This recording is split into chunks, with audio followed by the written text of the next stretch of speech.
Hello मेरे friends, आपका बहुत बहुत स्वागत है आपके अपने यूट्यूब चैनल यूसई क्लासेस में।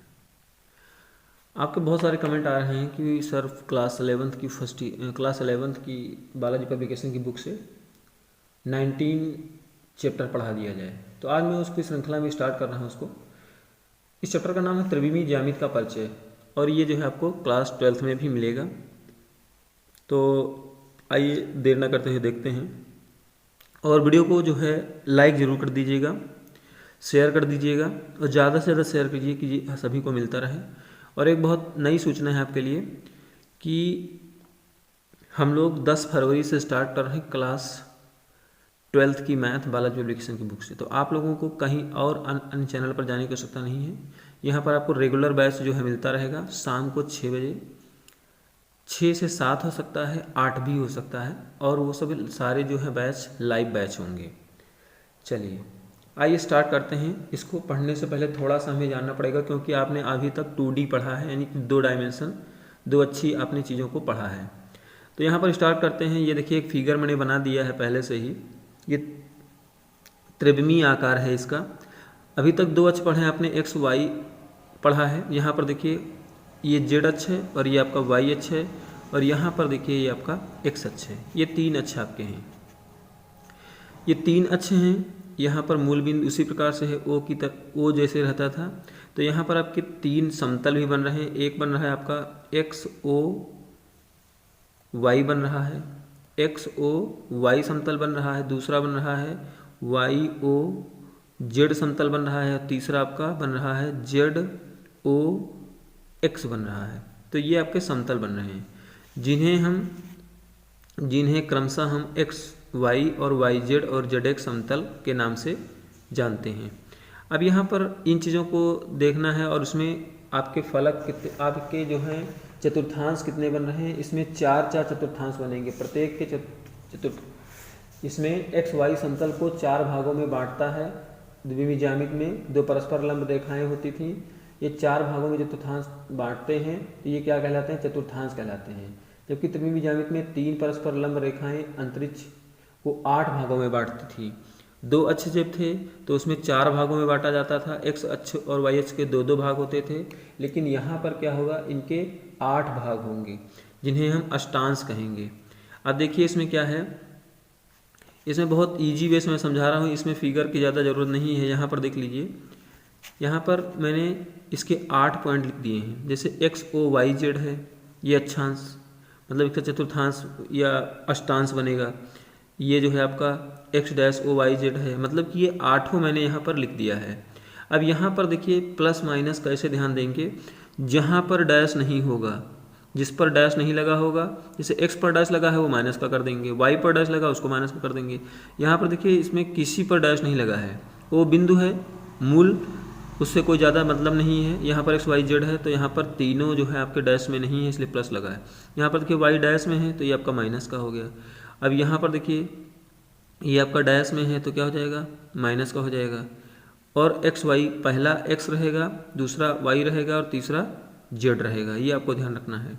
तो इस प्रकार से हम इसमें कर लेंगे। अगर जब कोई क्वेश्चन पूछा जाए तो उसमें आप आराम से उसको बता सकते हो।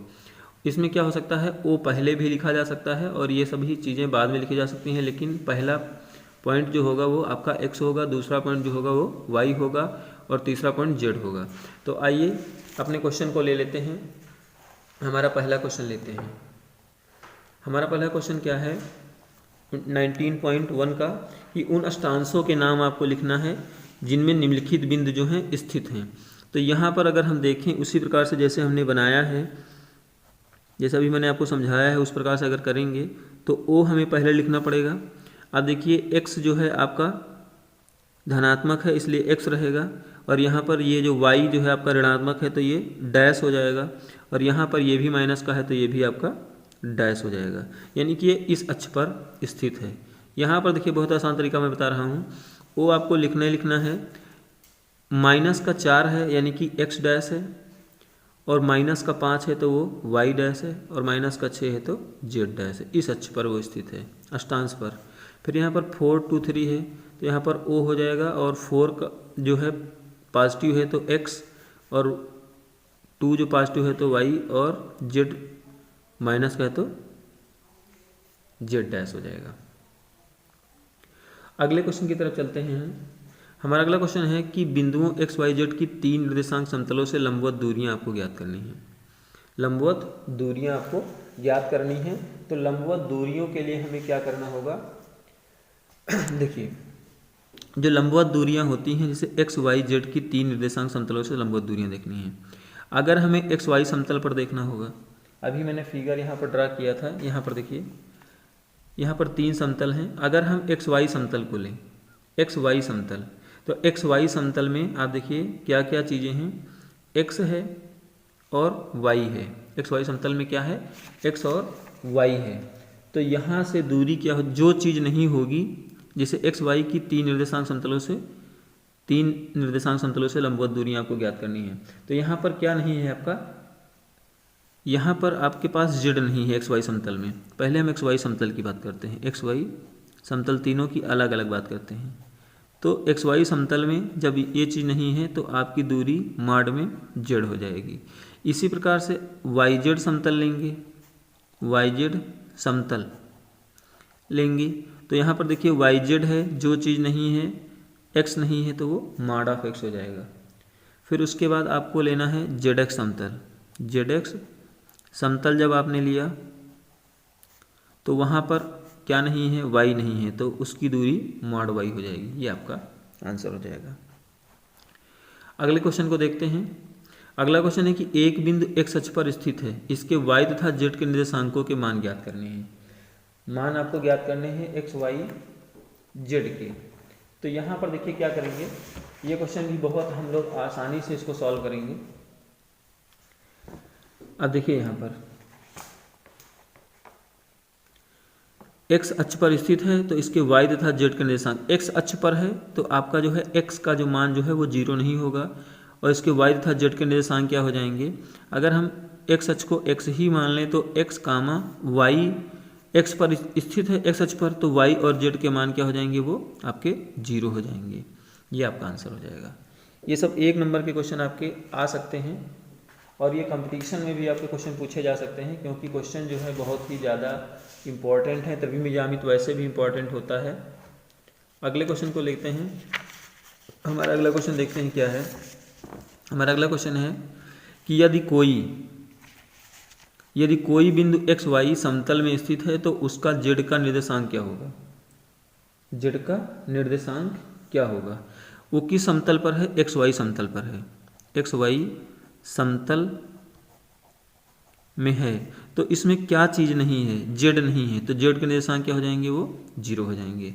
अगर अभी वाई जेड समतल होता तो जो चीज़ न होती तो उसका मान क्या हो जाता, उसके निर्देशांक क्या हो जाते, वो 0 हो जाते। तो एक्स वाई समतल पर जेड का मान क्या हो जाएगा, 0 हो जाएगा।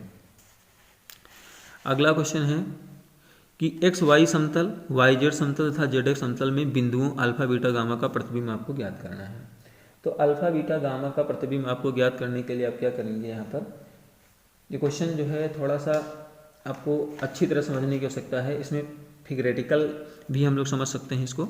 देखिए यहाँ पर एक हम ग्राफ बना लेते हैं। इस प्रकार से हमने कुछ ग्राफ ड्रा कर लिया, ये आपका हो जाएगा। यहाँ पर हम मान लें इस बिंदु को, कोई चीज़ भी मान सकते हैं, जैसे हमने अभी फिगर में माना था उस प्रकार से भी आप मान सकते हैं इसको। ये वाई हो गया, ये आपका एक्स हो गया, और ये आपका जेड अक्ष हो गया।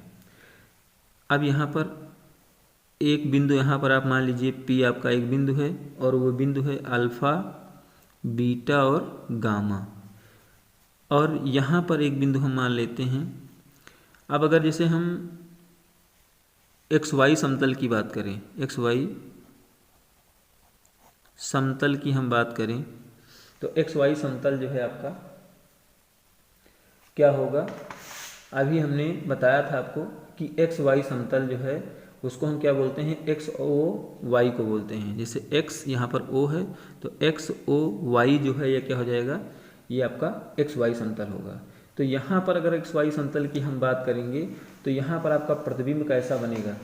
अब देखिए यहाँ पर अगर हम एक्स वाई समतल की बात कर रहे हैं तो यहाँ पर एक बिंदु हम मान लेते हैं एक्स कामा वाई कामा जेड मान लेते हैं। एक्स वाई समतल पर ये दोनों जो हैं आप इसके प्रतिबिंब बन जाएंगे, इसके क्या बन जाएंगे, प्रतिबिंब बन जाएंगे।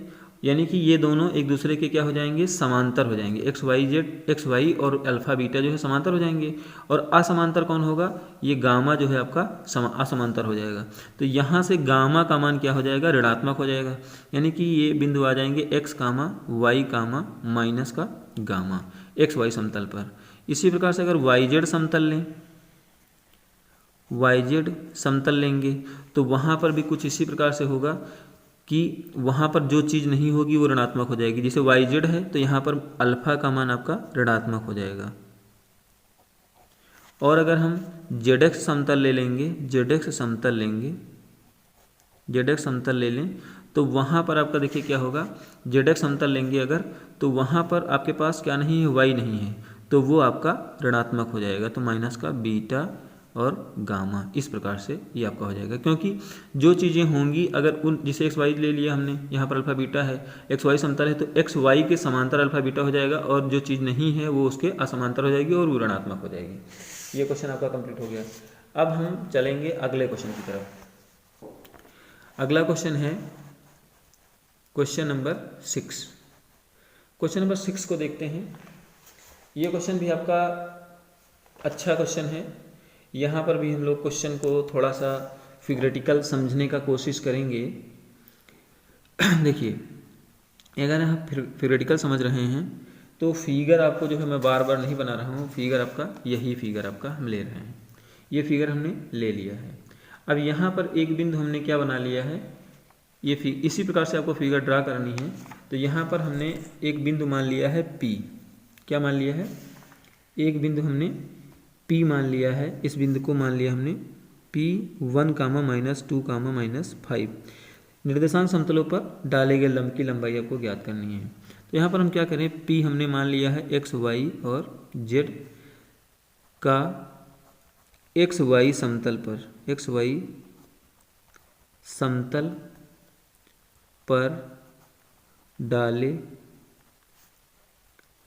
लंब की लंबाई, लंब की लंबाई। तो यहाँ पर देखिए एक्स वाई जेड, अभी हमने एक क्वेश्चन बताया था आपको, क्वेश्चन नंबर 2, जिसमें बताया था कि उनके समतलों की लंबाइयाँ क्या होती हैं। तो यहाँ पर आपका जो है ये हो जाएगा डाले गए लंब की लंबाई, यहाँ पर क्या हो जाएगी, ये आपको ध्यान दे देना है यहाँ। तो यहाँ पर आपका एक्स वाई है तो यहाँ पर माड का जेड हो जाएगा। कितना हो जाएगा, माड जेड हो जाएगा। और यहाँ पर ये जो अक्ष लिखे हुए हैं आपके,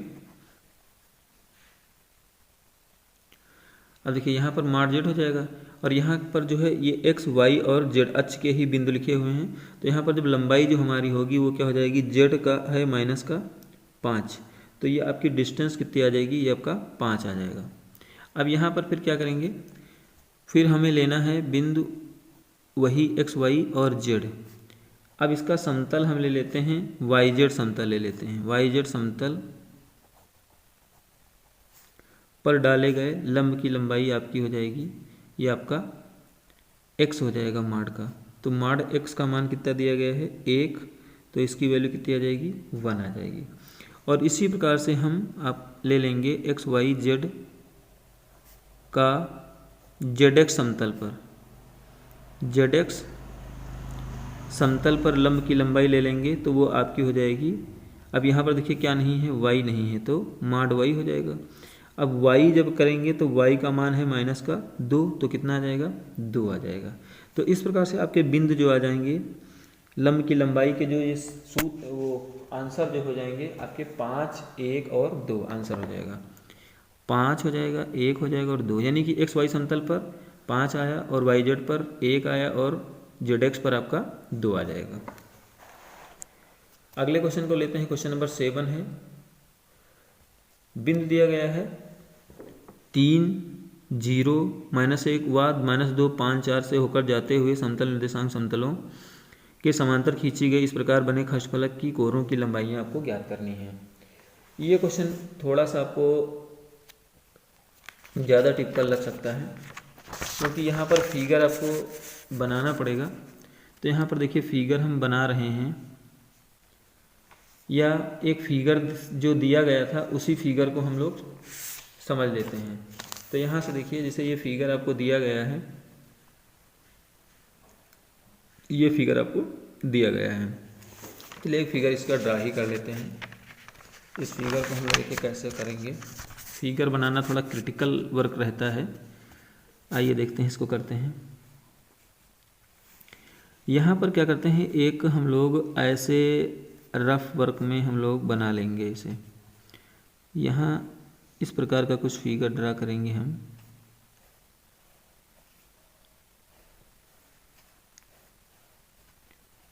इसको ऐसे हम लोग मिला लेंगे, इनको इन बिंदुओं को मान लेंगे।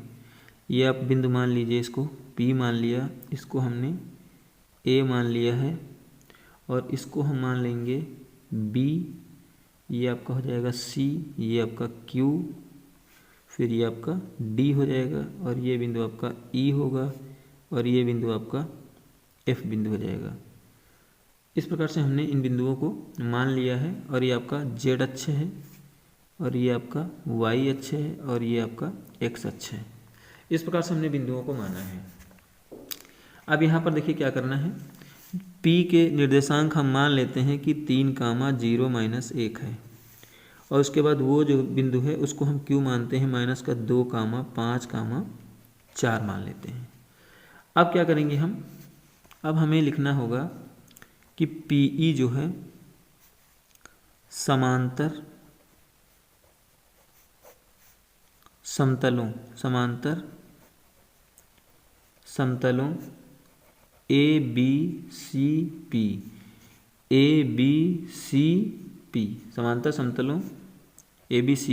व FQDE। ये देखिए FQDE के बीच की दूरी।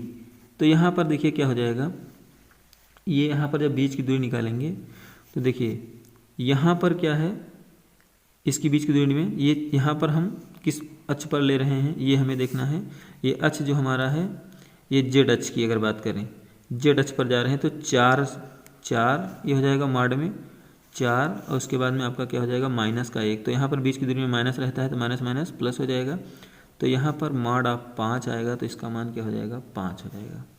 अब इसी प्रकार से हम PA को निकाल लेते हैं। तो यहाँ पर अगर हम करेंगे तो समांतर समतल ये समांतर समतल जो है इसमें ABQF है, व एक समांतर समतल है PCDE है, PCDE के बीच की दूरी यहाँ से निकालेंगे।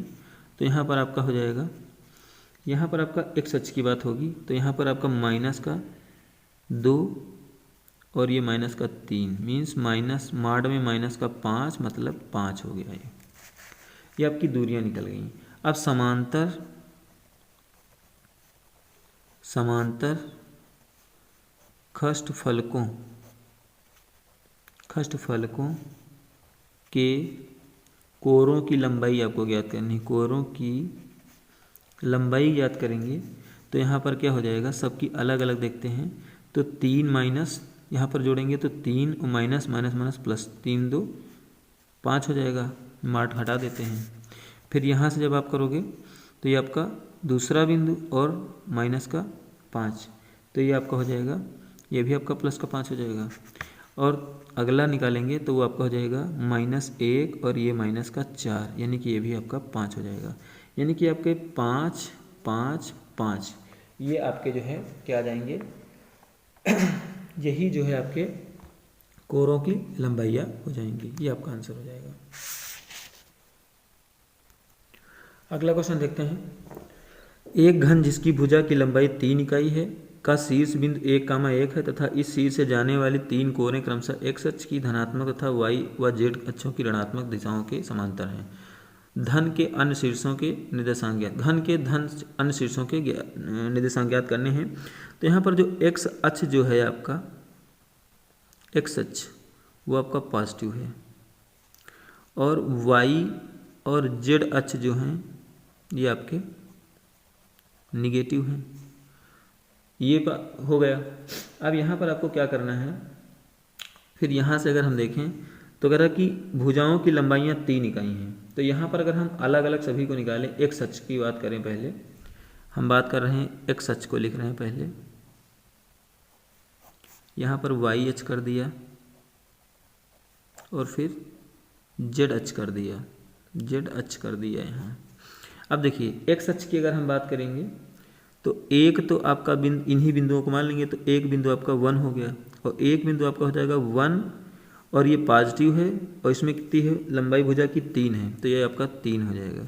तो यहाँ पर आपका निकला 1,4 हो जाएगा। वाई अक्ष पर जब करेंगे तो उसका भी एक बिंदु 1 है, तो यहाँ पर जब इसको करेंगे तो यहाँ पर 1 और लेकिन ये निगेटिव है तो इसकी लंबाई निगेटिव हो जाएगी, तो ये बिंदु आएगा 1,-2।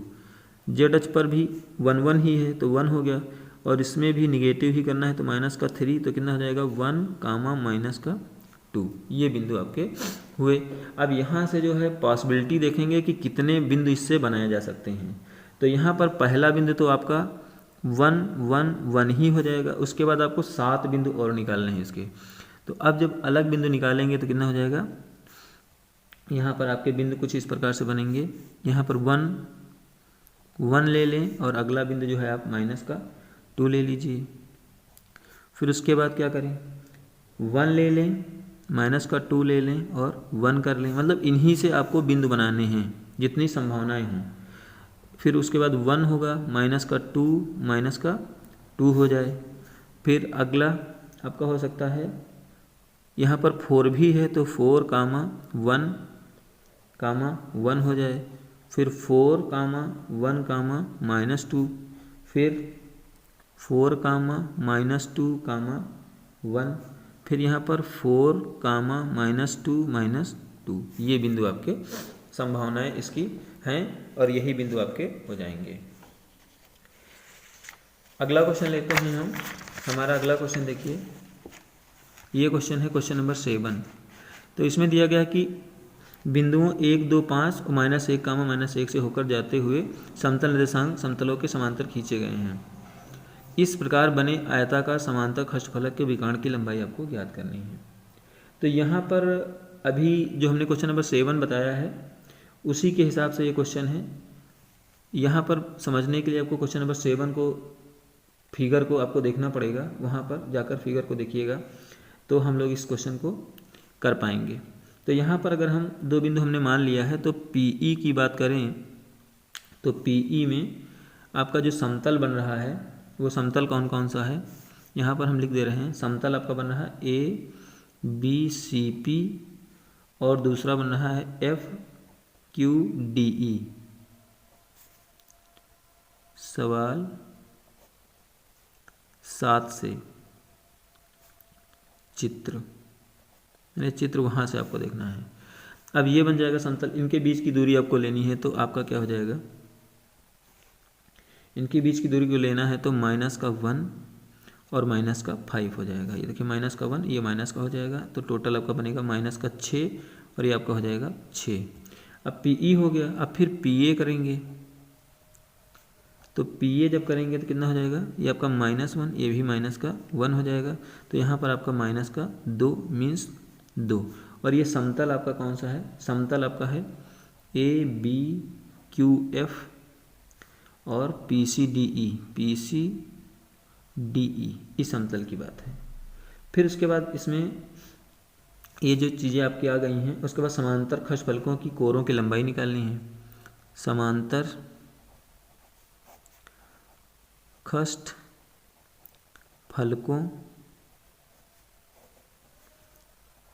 की कोरों की लंबाई पहले निकालें, कोरों की लंबाई निकाल लें। जब लंबाई निकालेंगे तब विकर्ण आपका निकलेगा। तो लंबाई निकालने के लिए आपको क्या करना होगा, जो क्वेश्चन में हमने किया था, एक एक बिंदु को हम मॉड में सॉल्व कर लेंगे। तो आपका 1 और ये माइनस प्लस का 1 यानी कि 2 हो जाएगा। दूसरा आपका हो जाएगा 2 माइनस का 1 है तो ये माइनस प्लस हो जाएगा तो ये आपका 3 हो गया। फिर अगला है आपका 5 और माइनस का 1 है तो प्लस का 1 हो जाएगा, 6 हो जाएगा। अब इसके विकर्ण की लंबाई आपको ज्ञात करनी है। विकर्ण की लंबाई ज्ञात करने में आपको क्या करना होगा, 2 का वर्ग 3 का वर्ग और 6 का वर्ग कर देंगे। समतलों के जो ये निकले हैं कोर उनका वर्ग कर देंगे तो आपका 2 दूनी 4, 3 त्रिका 9, 6 छांग 36, 36 9 45 4, ये आपका हो जाएगा 49। तो इसको जब आप बाहर निकालोगे तो आंसर आपका 7 आ जाएगा। ये आपका आंसर होगा। अगला क्वेश्चन देखते हैं हम।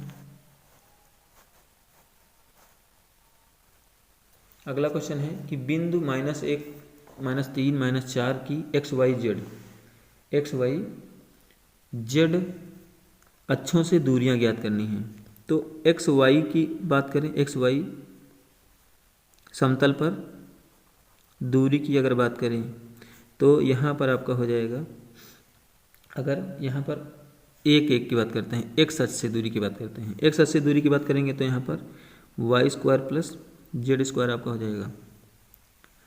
अब यहाँ पर y का ये सब जो है XYZ के बिंदु लिखे हुए हैं, तो ये आपका -3 का होल स्क्वायर हो जाएगा और ये 4 का होल स्क्वायर हो जाएगा। तो ये आपका बनेगा 9 + 16। तो यहाँ पर टोटल कितना हो जाएगा 25 और यहाँ पर आंसर आपका आ जाएगा 5। फिर आप y अक्ष से दूरी लेंगे तो y अक्ष से दूरी के सूत्र में आपका आएगा x² + z²। x के बिंदु हैं -1 का होल स्क्वायर + 4 का होल स्क्वायर। तो यहाँ से आपका बनेगा 1 + 16 मीन्स √17 हो जाएगा। इसी प्रकार से z अक्ष से दूरी आप निकालोगे तो वो आपका हो जाएगा x² + y²। तो x के बिंदु हैं आपका -1 का स्क्वायर + -3 का होल स्क्वायर। तो ये बनेगा 1 + 9 मीन्स √10। ये आपका आंसर हो जाएगा। अगला क्वेश्चन लेते हैं हम। अगला क्वेश्चन है बीच की दूरी निकालने का। तो बीच की दूरी का जो सूत्र जो होता है, 3 बिंदु जब दिए होते हैं, 2 बिंदुओं से आपने बहुत निकाला होगा, ये आपका होगा x1 - x2 का होल स्क्वायर, y1 - y2 का whole square plus z1 - z2 का होल हाफ स्क्वायर। अब यहाँ से जब आप इसको सॉल्व करोगे, ये x1 है, y1 है, x2 है और फिर x1 y1 z1 है, तो इस प्रकार से इनके मान रख लीजिए। तो 4 - का 1 स्क्वायर प्लस ये आपका होगा 3 -1 है तो +1 हो जाएगा और फिर 7 और प्लस का 5 हो जाएगा होल स्क्वायर। अब इसको सॉल्व करते हैं। अब देखिए जब इसको सॉल्व करेंगे आप तो आपका इस प्रकार से होगा, ये 3 हो गया, 3 त्रिका 9, ये 4 4 चौक 16 और ये 7 5 12 12 बराबर 144। इसको आप ऐड करेंगे तो यहाँ पर कितना हो जाएगा 44 6 50 10 60 169 बनेगा। ये आपका बाहर निकलेगा 13। ये मात्रक आपका आंसर हो जाएगा। ये आपका आंसर हो जाएगा। अब यहाँ पर आपको देखना है कि समकोण त्रिभुज है कि नहीं। तो यहाँ पर हम क्या करेंगे, ये मान लीजिए बिंदु हैं A 3, 6, 9 और B बिंदु दिया गया है 10, 20 और 30। C बिंदु दिया गया है 25 - 41, 15। तो यहाँ पर आपको निकालना है AB के बीच की दूरी, BC के बीच की दूरी और CA के बीच की दूरी। और क्या करना है कि जो बड़ी भुजा का वर्ग होगा दोनों छोटी भुजाओं के वर्ग के बराबर हो जाना चाहिए। जैसे 13 दूरी निकाली है तो वहाँ पर बड़ा बिंदु जो होगा उसका वर्ग जो होगा दोनों छोटी भुजाओं के वर्ग के योग के बराबर हो जाएगा, तो आपका समकोण त्रिभुज होगा, अदरवाइज समकोण त्रिभुज नहीं होगा। इस प्रकार से 2 क्वेश्चन हमने कंप्लीट किए। अगले क्वेश्चन के लिए अगले वीडियो का आप वेट करिए।